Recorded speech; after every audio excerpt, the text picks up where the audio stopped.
Good evening, everyone, and thank you for joining the Impact of the Black Vote presented to you by Omega Network for Action. I am Dr. David Marion, the chairman and CEO of Omega Network for Action, and we're so excited about the brother that we're bringing to you today, Terence Woodbury. Let me just say a word real quickly about Omega Network for Action that was founded in 2020. It's dedicated to promoting and influencing legislative, regulatory, and ballot measures while also advocating and educating on policy priorities. Additionally, we train targeted populations through the James E. Clyburn Leadership Institute to pursue elective and appointed offices, encourage financial and human capital contributions to further its purpose, and conduct research to publicize the positions of elected officials on issues affecting the underserved community it serves. And with that, that sets the tone. Again, founded in 2020, we're excited about tonight. I will also tell you that Omega Network for Action has formally endorsed Vice President Harris and Governor Tim Walz for President and Vice President of these United States. And with that, I'd like to pause before I bring on our good brother Woodbury and introduce, we have a guest tonight. He's known by many. He is the 42nd and current Grand Basilisk of the Omega Psi Phi Fraternity Incorporated, Brother Ricky Lewis, and let him have a few words. Yeah, thank you, Brother Grant. I appreciate you. Good evening, everyone from Washington, D.C. But my home is in Los Angeles. We're here for the Executive Leadership Council. And Dr. Marion, just being so humble, Omega Network for Action was founded by him. His visionary leadership, we thank him, and we thank the board for the great work they're doing. VREM is important for us, voter registration, education, and mobilization, and GOTV. We're asking everybody on the sound of my voice and friends and families to get out to vote on November 5. Terrence, thank you, man. We appreciate you. We know you're a hard brother to catch, man. And Dr. Marion said, man, you'll step in and give us some uplift tonight, so we appreciate you. Brother Grant, again, thank you for your leadership, and I yield back to you. Thank you so much. And with that, I'd like to introduce Terence Woodbury, co-founder and president of HIT Strategies. He's widely recognized as one of America's foremost pollsters and political strategists. He's acknowledged as a prominent emerging figure in political strategy. Terence recently earned esteemed accolades, including being named to Politico's Recast 2023 Power List and selected for the American Association of Political Consultants 2023 class of 40 under 40. He has established himself as a leading authority on the socio-political attitudes of young people, diverse Americans, and Democratic voters. His insights on American politics are featured in reputable outlets like the Washington Post, Politico, Wall Street Journal, The Hill, USA Today, NPR, and TV segments of MSNBC and Showtime's The Circus. He has presented to the fellows, the 2023-2024 class, the fellows of the James E. Clyburn Leadership Institute twice. He just presented on September 11th to the 2024 James E. Clyburn Leadership Institute fellows.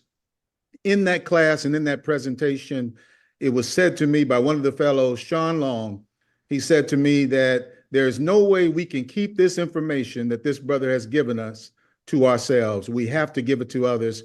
Here we are tonight. Please join me in welcoming my friend, Terence Woodbury.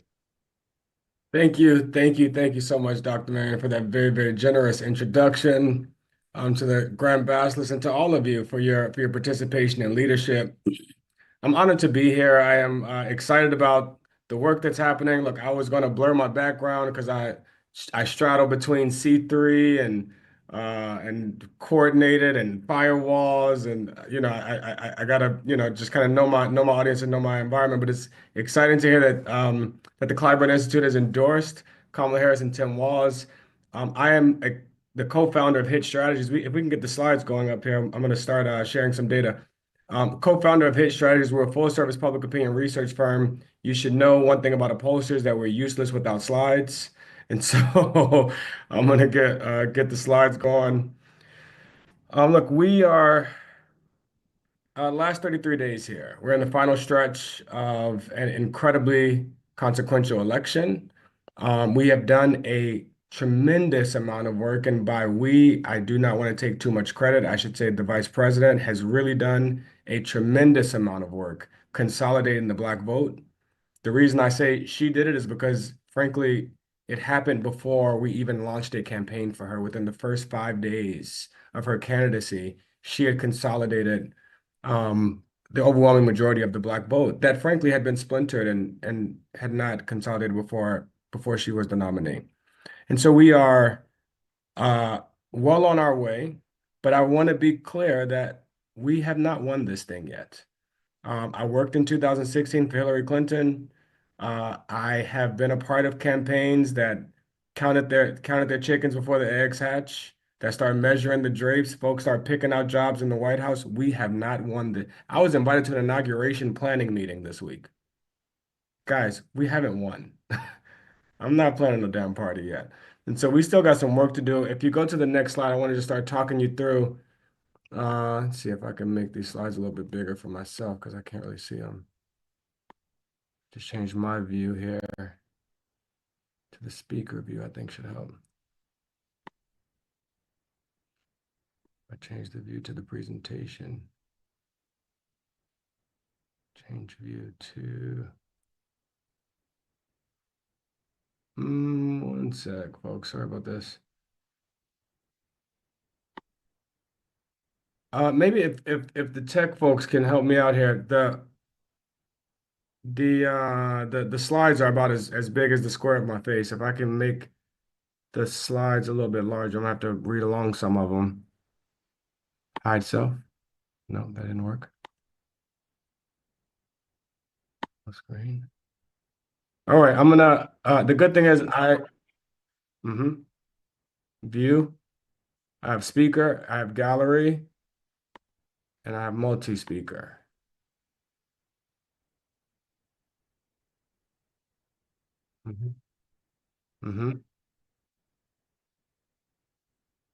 Got it. Perfect. Thank you very much for that. Perfect. There we go. I need to see the slides and not see myself here. I appreciate it. Thank you, Tech. This is the HIT team. We don't have to spend a lot of time here, but I'm very, very proud of the diversity. And, we live and work at the intersection of where the change is happening. Some of the youngest and most diverse researchers in the country, over 45 people. I'm blown away by how this team has grown, but that has allowed us to service the DNC and the DCCC and the DSCC and dynamic candidates like Justin Bibbs and Raphael Warnock, Mayor Sherelle Parker, and more recently, we're now servicing the Harris campaign. So if we go to the next slide, I'll tell you a little bit more about the data and a little bit less about our company. Next slide again. All right, here's where we like to start because this really does, instead of starting with what we need to say and what we need to do, I like to start here with who we need to talk to. HIT Strategies has been segmenting the Black electorate for the past 4 years, trying to understand the nuances between Black voters, beyond just demographics, beyond male versus female and older versus younger, even beyond geography like urban versus rural. We knew that there were some shared characteristics of Black voters, some shared values, some shared attitudes that really would be better at describing the groups of voters that exist in the Black electorate. Over the course of about 14,000 interviews, we have created these 5 segments that really do reflect who I think you all would also recognize in the Black electorate. So as I go through this, you can even name some of these people in your head. You know these folks. Many of these are our family and friends, and you'll even find which one of these segments you exist in. The first and largest segment here is the legacy civil rights voter. They are the most likely voters in the electorate, not just the most likely Black voters, they're the most likely voters in America.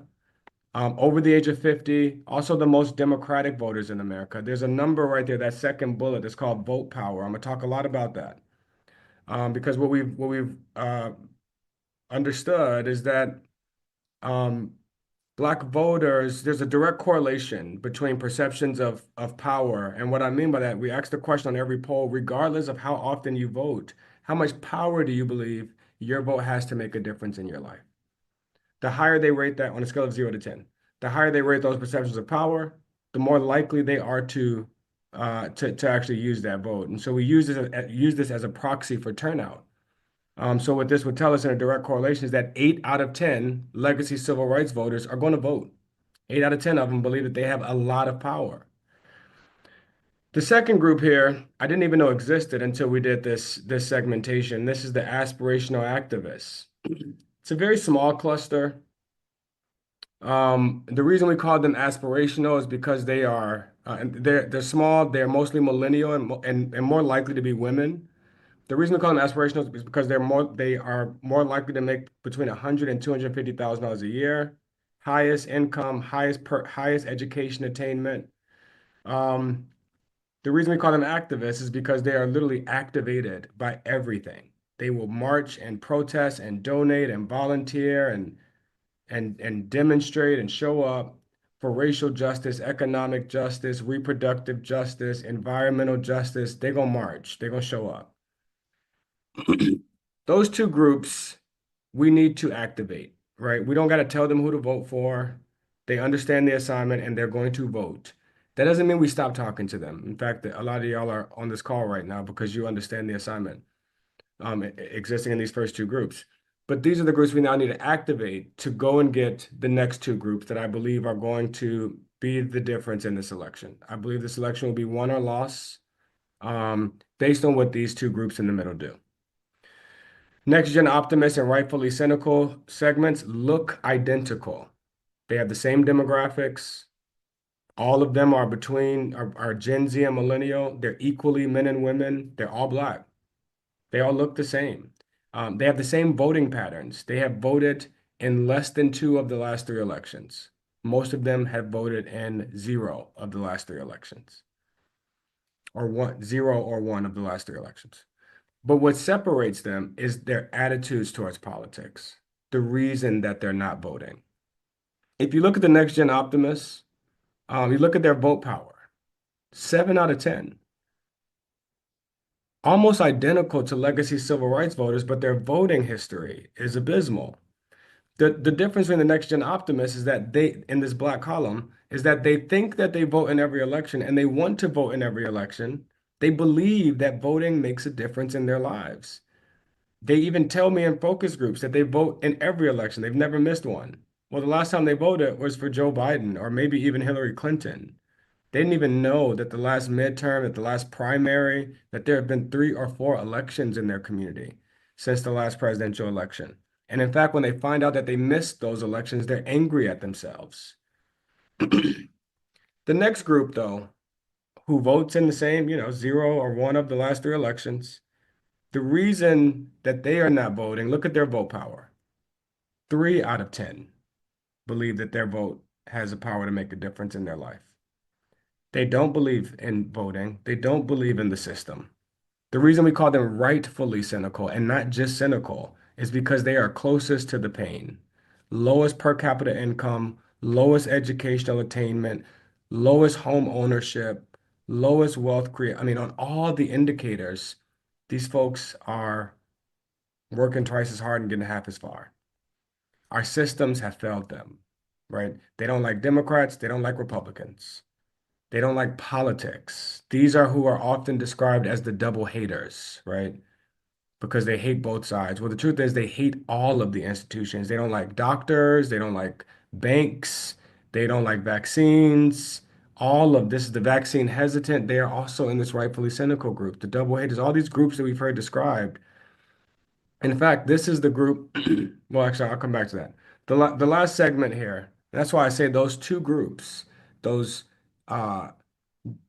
less engaged, but still very democratic optimists, and those less engaged, couldn't care less who wins, hate them both cynics.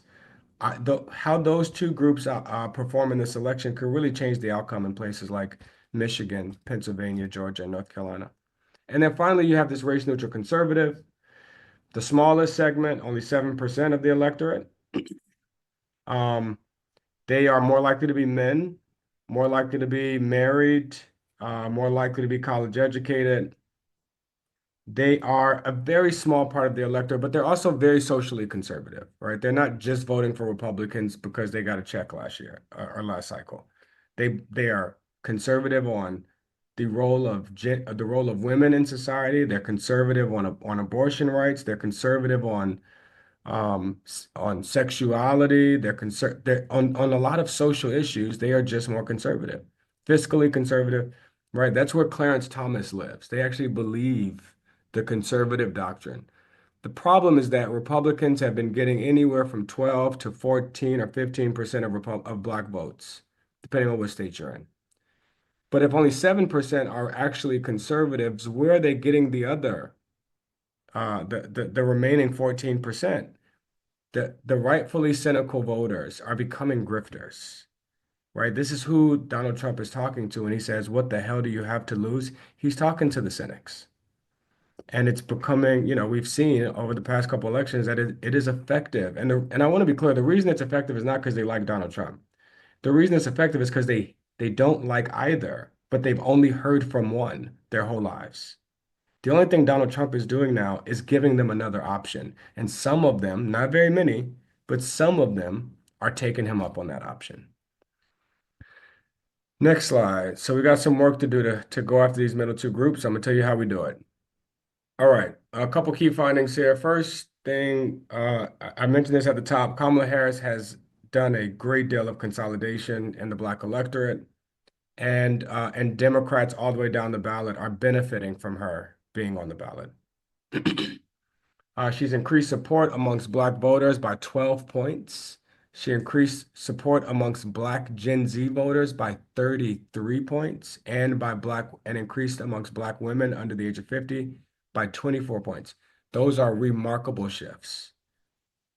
Over the course of an entire election, we expect any voting block to shift by 3 or 4 points. No one's ever shifting by 5. Definitely no one's shifting by double digits, right? Folks aren't going from 40% Republican to 50% of Republicans. Well, that's the kind of shift that we're seeing here. 12% more Black voters, 33% more Black Gen Z voters. She's really done a great deal of consolidation. In this third bullet here, you can see that because she's consolidated 92% of Black people that previously voted for Joe Biden. That may not sound impressive. If they voted for Joe Biden, why wouldn't they vote for her? Well, only 72% of Black people that previously voted for Joe Biden said that they were going to vote for Joe Biden again. 72%. He had lost almost a third of the previous Black voters that he had. Well, she's consolidated that. And 41% of Black voters are more likely to support Democrats down ballot because Kamala Harris is on the ticket. I just want to repeat that. 41% of Black people are more likely to support Democrats down ballot because Kamala Harris is on the ticket. That is a hell of a coattail, and that the kind of coattail that can deliver a gavel to Speaker Hakeem Jeffries. Number 2, demographics are destiny. This is tough. I started off with the good news. She's consolidating. The second point here is a little bit tougher. Demographics rule politics. You tell me someone's age, race, and gender, I could tell you within a 3% margin of error who they're voting for, unfortunately. And what we see happening here is that her identity has changed the dynamics of the Black electorate. She closed the gender gap. She closed a lot more women voting for her than were previously voting for Joe Biden. She closed the generation gap. A lot more young people voting for her than were previously voting for Joe Biden.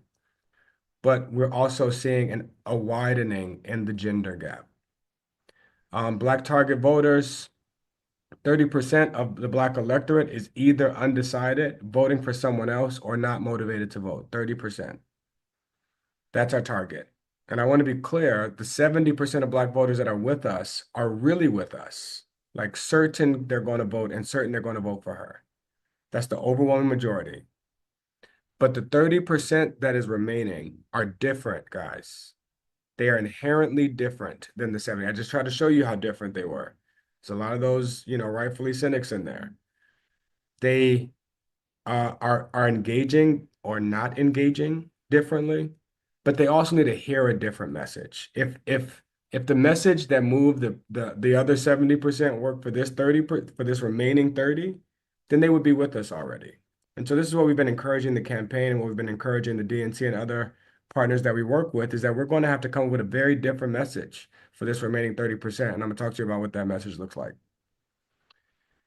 And then finally, this is a real number. 20% of millennial Black men are still considering voting for Donald Trump.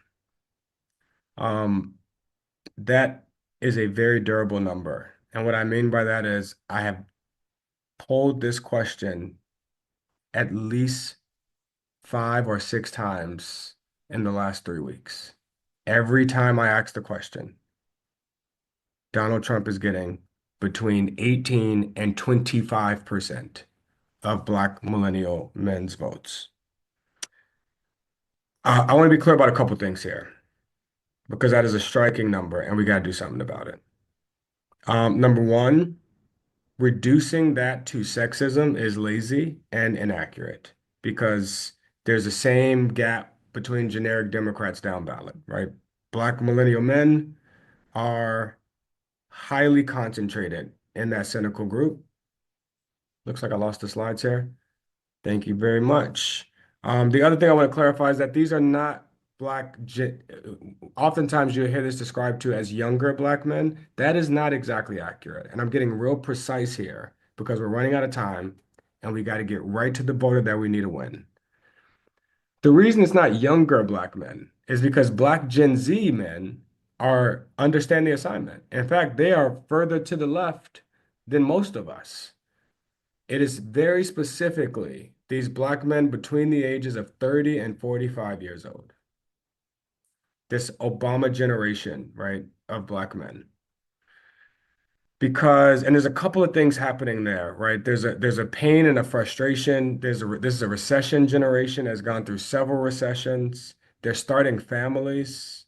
They're, beginning to accrue debts, beginning to accrue bills, beginning to try to buy a home. The pain, what I mentioned about these rightfully cynical voters, that they're closest to the pain that these Black millennial men, unlike even Gen Z men, have a unique frustration and anxiety in America right now. And we have to speak to that. And the last thing I want to say about them is that there's not something wrong with them. And I realize every time I do this briefing, I'm going to have to talk about this group because we need to go get them. They are still our voters. These are Black men that voted for Barack Obama, probably voted for Joe Biden or Hillary Clinton. They voted for Democrats in the past. They are still our voters. And we can go get them. But we don't get them by wagging a finger at them and saying, what the hell is wrong with you? And that has been the reaction of the Black community toward these men. What the hell is from the Black community, probably. What the hell is wrong with you? How dare you support Trump? How dare you not support this sister? They don't, well, I'm gonna get to that one, number 4. Why they aren't with her yet is gonna be number 4. So we got some work to do there, but I want to be clear, it's not these brothers' fault that our messaging ain't working. You don't blame the consumer when they stop buying your product. You make a better product. I think we have a very good product in Kamala Harris, but how do we deliver that to them? How do we make sure we're meeting them where they are? Number 3, Black voters need to hear something inherently different than the overwhelming majority of Black voters that are already with us. We must acknowledge their cynicism. We must tell them about the progress of the past 4 years before we make promises of the next 4 years. We must talk about how much their lives have improved and not talk about how much politicians have done for them. It's a big difference. There's a right and a wrong way to talk about progress. Progress that starts with, Joe Biden has done more for Black people than they're just not buying that there's some, politicians in Washington that show up to work every day to save Black men. They're not buying that. But when we talk about how their lives are improving because of their votes, right? Because we voted, we have been able to forgive $170 billion of student loan debt. Because we voted, we've been able to ban the no-knock warrants that would have saved Breonna Taylor's life and ban the chokeholds that would have saved George Floyd's life. That's a different type of empowerment, right? Remember the first thing I told you here is that they got to believe that their votes make a difference in their lives. This is the kind of messaging that does that. Position them as the hero of the story. not because of a savior in Washington, but because of you, because you elected Democrats, they were able to do X, Y, Z. And if you elect Kamala Harris, we can get more done. Number four, this is important because again, I worked for Hillary Clinton in 2016, and they hated her like viscerally. And I knew pretty early on there was nothing that we can do to change that. That no matter how much information, no matter how much she's done for Black people, no matter how much she's committed to do, it just wasn't changing the visceral hate that they had for her and distrust. That's not true of Kamala Harris. They don't dislike her. They just don't know her enough. And they don't distrust her. They just have questions. They're suspicious about some things, mainly because of overwhelming mis and disinformation. But they have questions, and we got to answer those questions. And I'm going to show you some of that too. And then finally, and this is important because we do still have work to do to disqualify Donald Trump. It's not enough to just present her and to present her policies and her bio. We have to disqualify him to some of these Black men who don't remember how bad it was 4 years ago, and they certainly don't believe it's going to get worse. One very important note about how to disqualify Donald Trump. Number five, racism is not disqualifying to cynical voters because they believe that the entire system is racist. They tell me in focus groups every day. When I remind them of his racism, when I show them examples of his racism, they literally shrug, you know. So what? He's racism and he says some racist stuff. They all say racist stuff. They just saying it behind my back. At least this one is bold enough to just say it. And so we got to move beyond he's racist and he says awful things to the part that is disqualifying, and that is his racism leads to violence. When he says racist things about a China virus or about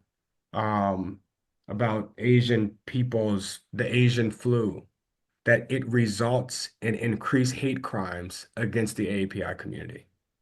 When he says racist things about Haitians in Springfield, Ohio, it results in bomb threats at freaking elementary schools. When he says stand back and stand by and promises a bloodbath if he does not win, the Proud Boys quite literally climb the walls of the Capitol and kill police officers. When he says there's good people on both sides, a domestic terrorist drives to Buffalo over 100 miles to murder 20 Black people in a Tops grocery store. For young Black voters who are rightfully cynical and believe that neither party will do anything to help them, for those voters who are making a transactional decision that this shit really don't impact me, and I'm just going to vote for the one that's going to give me a check, this violence is a cost that's too high for them. It is disqualifying. It's not worth the check. If it means that their mama can't even go to church and be safe, that their kids can't go to school and be safe, that their wife can't go to a grocery store and be safe, it's not even worth that. And that's where we have to remind them of just how bad it was and what he's promising. Blanket police immunity, that equals violence against Black bodies. And they know. You have a question here, if you want me to give that Yes, to you. please. This is a good place to pause. All right, good. It's what are we going to do? Let me just say to the YouTube audience, you can put your question in the chat and we'll give it to the presenter at any time. What are we going to do? And you kind of spoke to this about these young and old Black men that are diehard Trump fans. Are they not paying attention to what is happening in the federal court systems? Yeah, that's exactly who we're going to spend this entire hour the next 30 minutes talking about. Okay. That's the voter we got to go get. We have found that there are messages that move them, specifically racial violence. And another question was, do you see anything in your data and your research that suggests that this group of men are not wanting to vote for Vice President Kamala Harris because she's a woman? This is a good question. I'm not saying that there is zero sexism because eh, amongst black men, because sexism exists across all men, right? Like that's not unique to black men in general. Um, uh, some men have a tendency to question women's leadership, to question her qualifications. So that's it. That certainly exists here, but I think to reduce it to sexism is lazy, and it does not acknowledge the actual concerns that these men have, and they have real and valid concerns. Good. So those are the two we have right now. All right, let's keep going. And I'll keep, let's go to the next slide. I'll keep pausing periodically so we can get to these questions. All right, so we talked about kind of the lay of the land. We talked about which voters we need to prioritize. Now I want to talk a little bit about what we have to say. Because some folks test the message and then send that message out and says everybody needs to say this thing. That's not what we do at Hit Strategies. We are trying to develop the structure of the message so that you can plug your unique examples into it. And here's what the structure looks like that has been successful at penetrating through their cynicism and penetrating through the noise. Number one, acknowledge their cynicism. Number two, expand their power beyond just voting. Number three, give them some proof points of of the progress that's been happening. And then number four, point to the threat of Republicans to reverse that progress.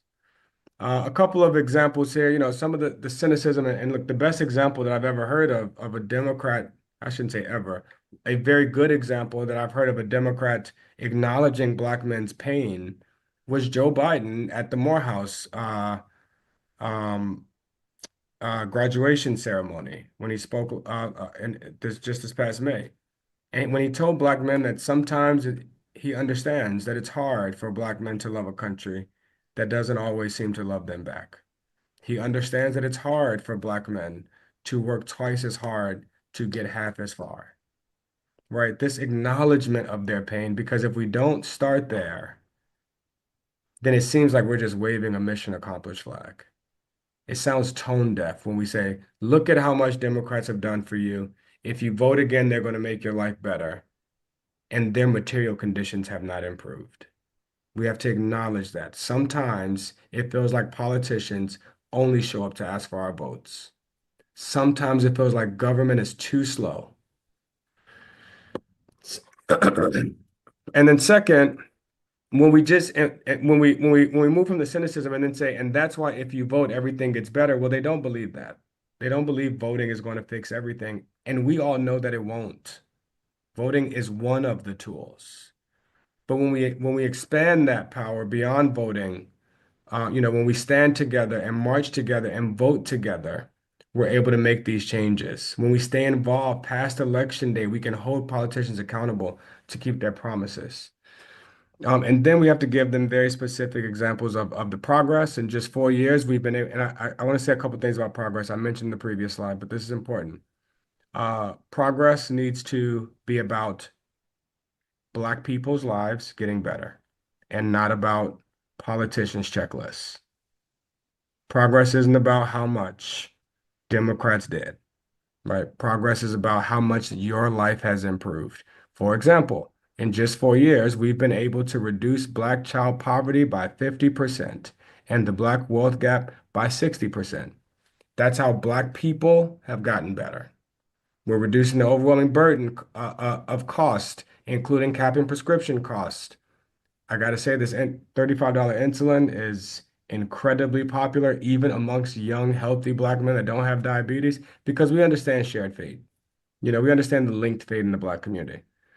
And then finally, once we talk about the progress, we want to be very clear about the contrast, um, because sometimes they don't feel like the progress is enough. Sometimes they shrug the progress off as, well, you're just doing your job. Sure, we should have forgiven more loans. Sure, we should cap the price of more prescriptions. Sure, we have more work to do to reform our criminal justice system. But Republicans want to reverse the programs that level the playing field for Black folks, like eliminating minority business development, But Republicans want to repeal the Affordable Care Act that will result in millions of Black folks being uninsured. But the Project 2025 would give police blanket immunity while calling for them to be more violent in the line of duty. That's that's how we overcome the cynicism, is by reminding them, yes, we got work to do. Yes, it's not enough. Yes, our lives are in fact getting better, and it's not enough. But Republicans want to even reverse that. Next slide. You got a couple of questions, if I can give them to you. I'm gonna put these two together. How can you get through to the cynical voter whose stance is, we don't care about January 6th?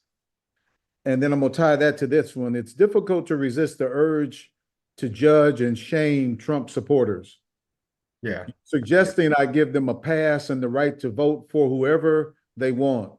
If I do this, is there a strategy that works that moves them from that position? I completely understand. Let me make sure I got both questions. One is shaming Black Trump voters, and the other was about January 6th. Okay. Right. Who don't Um, care about January 6th? How yeah, do you get through to them? yeah. Let me start with January 6th, because the reason, and look, I've been saying this since January, since the top of this year, that defending democracy just isn't that appealing to Black voters that have had mixed results from democracy. It hasn't always worked for some of them. And so just defending it that is not a very good reason to get into this thing. The other reason that January 6th hasn't been as impactful to some folks is because America has a very short memory. We act like political violence is some new phenomenon caused by Donald Trump. Black folks don't believe that. Black folks saw January 6th just like they saw Edmund Pettus Bridge, right? Like this is a part of the American politic. This ain't new. This ain't unique. This is what we do this is America. And so we got to stop this like fantasizing of this perfect union where we don't hurt each other during elections. That's just not true. Black folks got beat over the head every time they tried to vote for almost 70 years. But we do break through to them less with the political violence and more with the racial violence. When he says racist stuff, he puts Black people in clear and present danger. He puts AAPI communities in clear and present danger. Because it's not just violence against us. Remember, Black folks have a very, very strong belief in linked fate.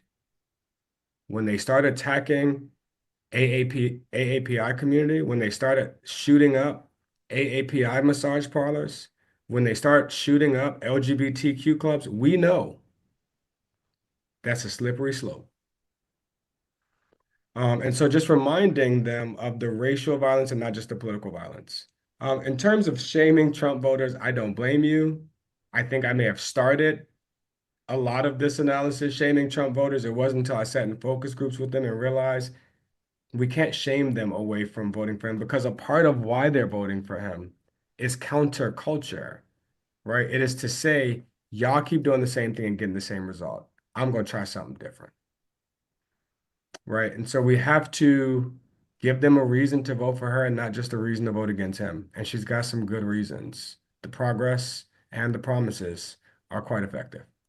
Here's one before you go to your next slide. How do we create trust in the Harris campaign with our military brothers who see the system to be weaker under the Democratic administration? Unfortunately, I just haven't done a lot of research around that. You know, one thing about me, folks, I don't share my opinion. I just share the opinion of the voters that I talk to every day. I just happen to talk to a lot of them and all the time. Unfortunately, I haven't talked to a lot of them about defense policy.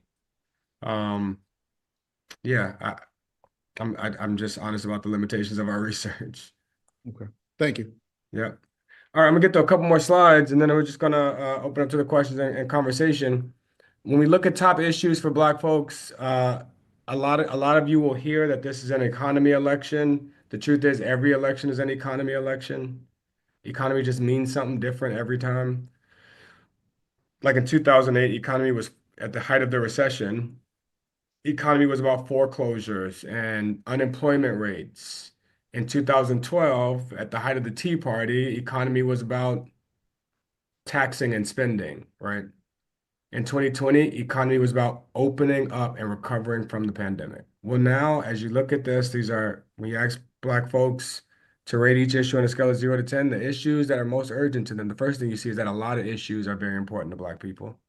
A lot of them have almost 80%, very important. But also, it's not just economy, it is very specifically cost, inflation and cost of living, housing affordability and college access. This is a cost election.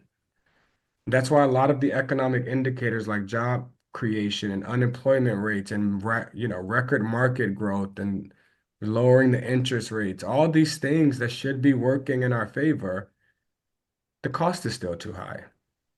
And that's when I say we have to speak to their pain, we just have to say that. Groceries should not cost this much. Gas should not cost this much. That's why Kamala Harris has committed to XYZ. But before you tell them what Kamala Harris is going to do, you got to acknowledge that this is not how it's supposed to be.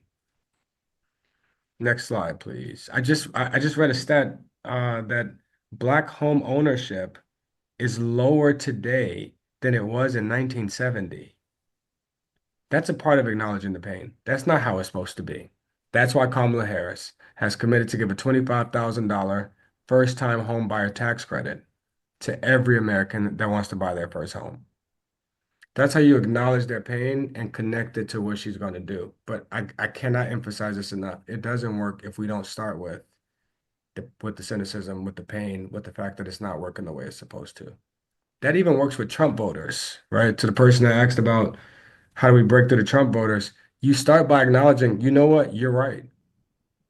This ain't always worked the way it's supposed to. Democrats ain't always delivered the way that we need them to. Politicians ain't always worked as fast on the progress that we need.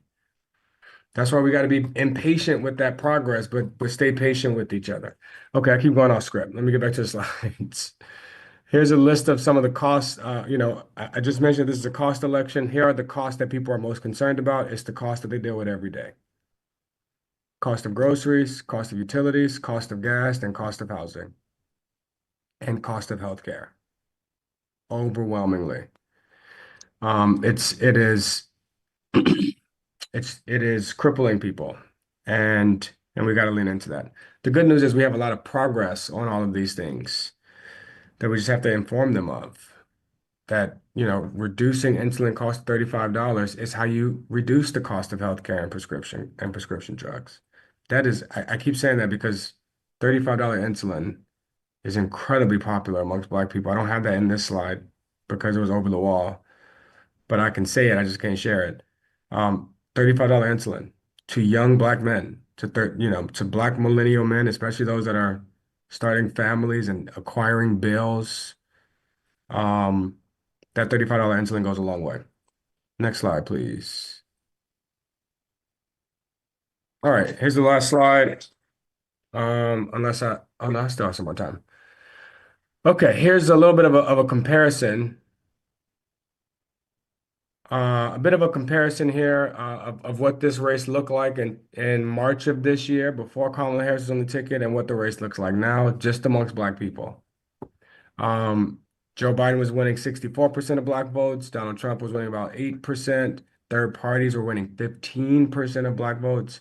We've seen that third party consolidate. A lot of it went to Kamala Harris, but also Donald Trump increased his margins, almost doubled his margins with Black folks. I expect, actually, you can see it here at the bottom. One point I often like to make about these horse race numbers is how different they look when you look at low propensity voters versus likely voters. I don't have the likely voter number here, but as you can see at the bottom on the right graph, the least likely voters in the Black community, those who are 54% likely to vote, I'm sorry, that's not what I meant. The least likely voters in the Black community who have participated in less than 2 of the last 3 elections, which means they may or may not vote in this one. Those are also the ones that are the most likely to vote for Donald Trump.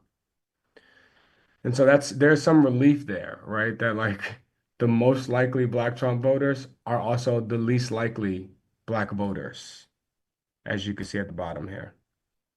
We also see that Kamala Harris has improved her margins amongst every group, but so has Donald Trump. That he's also, I mean, this is just as we move later in the cycle, people start to um, fall into their corners. And so we still have work to do to disqualify Donald Trump to the 20% of Black men under the age of 50 that want to vote for him. Next slide. The next series, yes, we can make these slides available to you. I just saw that question pop up. Because I'm not going to read through all of these, but you should know the next series of slides are a bit of the progress and the contrast, right? I think every time we talk about the Harris progress, we have to connect it to, because some of them say it's just not enough, or it's too little and it's too late. We have to connect that to Kamala Harris has done all of this, and Donald Trump wants to roll it all back. And so there are examples here about what she's done with prescription costs and how he'll roll that back. What she's done to reduce the cost of groceries and goods, and how Project 2025 will roll that back. On the next slide, you see the same thing. Same kind of examples of progress and the Trump rollback. These are the slides that I want to make available to you the most, because this is the stuff we got to start saying to people, that she is in fact uh, um, achieved the lowest Black unemployment rate and on record, doubled the number of Black households owning a business, the fastest rate of growth in 30 years. She did that by expanding access to capital through community lenders, by increasing federal contracts for minority-owned businesses by 50%. That is tremendous as a federal contractor myself. There is no doubt in my mind. In fact, he's already said that the word diversity has to be removed from every federal policy and program.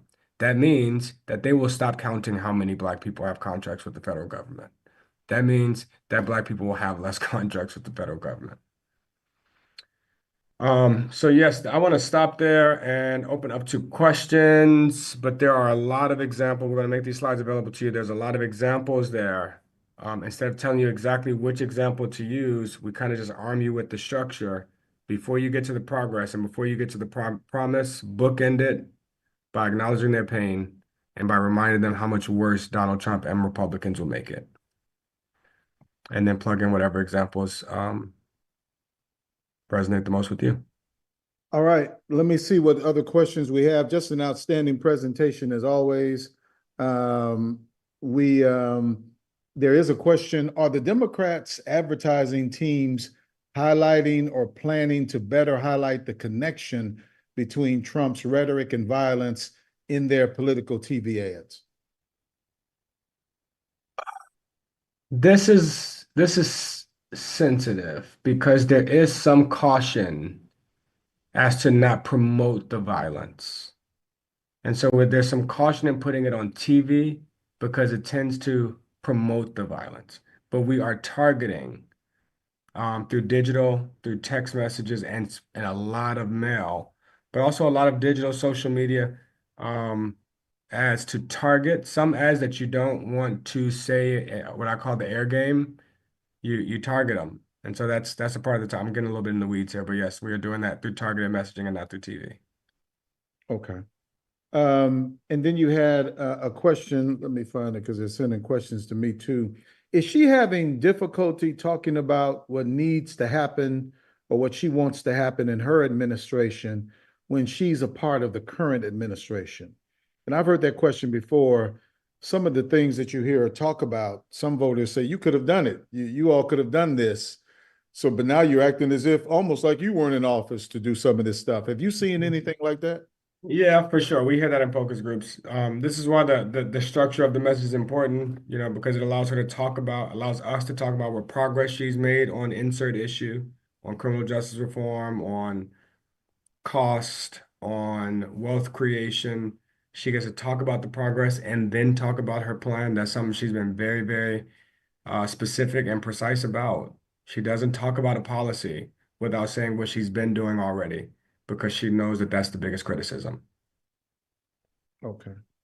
How do we separate Democrats versus Republicans from Trump versus everyone? I have to think about that one for a minute. I think I know where they're going. I'm gonna give it to you. Yeah, I'm trying to process it. I I don't think we want to separate Trump and Republicans. I think we want to tie them together as closely as possible. We have to stop letting Republicans, we have to make the stink of Donald Trump stick to Republicans. They have to stink as much as he does. They have to know, black voters have to know that Republicans up and down the ballot are endorsing this radical agenda. They're going to support all of it. They're going to allow all of it. And the only Republicans that were willing to oppose it have endorsed Kamala Harris. All right, I have another question. Since the Supreme Court overturned Roe v. Wade, how have you seen the abortion issue affect this upcoming election? Great question. Great question. I didn't spend enough time here because it is one of the most important issues in this election. You know, the Dobbs decision may have represented the single greatest ideological shift that I've ever seen in politics. Before Dobbs, half of Black folks supported abortion rights, half of Black folks opposed it. Within a week of Dobbs' decision overturning Roe v. Wade, 80 to 90% of Black people support abortion rights. I mean, it's almost universal. And the reason we've gotten to this number is because we asked the question, which of these is closest to your position? You oppose abortion and don't think anyone should be allowed to have one. You support abortion and feel like everyone should be allowed to have one. Or you oppose abortion but feel like the government should not be able to prevent someone from having one. I mean, less than 10% of Black folks both oppose abortion and think that the government should restrict anyone from having one because we understand how that's going to affect our bodies, Black bodies. We understand that that's going to criminalize. The more stuff you make illegal, the easier it is to lock up Black folks, right? And so the example that I often give here is not just public opinion, which we've been measuring very closely on this issue, but in how actual Black people are voting. When you look at Ohio in 2023, there was an issue 1 was on the ballot in 2023, an off year. Black men supported issue 1 in Ohio higher than any group in the entire state. 87% of Black men voted yes on issue 1, even more than Black women. That's damn near universal, y'all.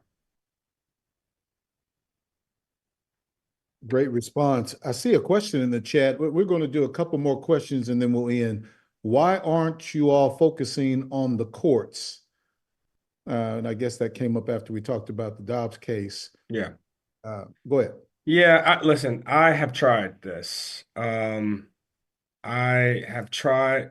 The truth is, this is not a Black voter problem that Black folks generally don't prioritize the court. This is a Democratic problem. Democrats don't have court voters. Republicans have court voters, and those are voters who are only voting to change the composition of the Supreme Court. Democrats don't have that. Like if I ask not just Black people, if I did a poll of all Democrats and asked them what is the most important reason that you are voting and included to change the composition of the court, it wouldn't be top 5. It would maybe be top 10 now that the court sucks so bad. But prior to Trump, it wouldn't even have been top 10. Prior to Trump appointing 3 justices, it would not have even made it in the top 10.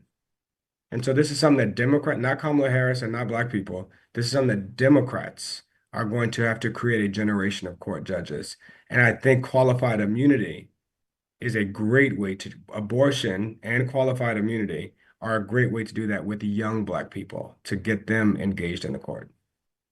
What impact has folks like Charlemagne the God had on influencing young Black voters, particularly male voters? I don't know. I haven't measured his particular impact, but I can tell you folks like him are trusted messengers, right? They are, and there's a couple things that make Charlemagne trusted. He doesn't just talk about politics, he talks about the other stuff that they care about. And he doesn't just shield and carry the water for a party. He is critical when he has to be. I'm not saying I agree with Charlemagne. I'm not saying that he's right. I'm saying why he is trusted by his audience. And there are a lot of people like him that exist in what I call the manosphere. This is like a ecosystem that I've been trying to help the Harris campaign penetrate because there are folks in here like sports commentators, like Stephen A, like Club Shay Shay, like a lot of the wealth creation and entrepreneurship channels and talkers and podcasts and folks that are talking to Black folks about how to create wealth, how to stay healthy, how to get fit. That's who Black men, especially that rightfully cynical voter, because it's not that they stop caring about stuff. They care deeply about health and healthcare in their community. They care deeply about their family safety. They care deeply about creating wealth that can allow them to support their families. They just don't think politics can help any of those things. And so they have found audience, they've become an audience to a lot of these talkers, folks like Stephen A. Smith, folks like I ain't gonna list them here, but we do have to penetrate that manosphere because and I would consider Charlemagne in that group. Last question. I'm gonna tie two of them together that I got. If I heard you correctly, you may want to jot this down. I know you like to jot it down to get it right. If I heard you correctly, the target group of Black men was known before Vice President Harris decided to run. So why wasn't this tactic stated way before now?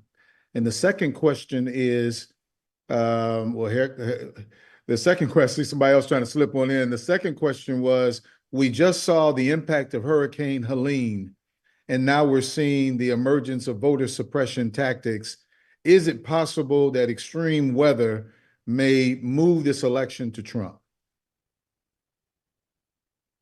We'll Okay. let that be the last one, brother. Yeah, that's heavy. I frankly I can't answer the first one. I joined the campaign when Kamala Harris became the nominee.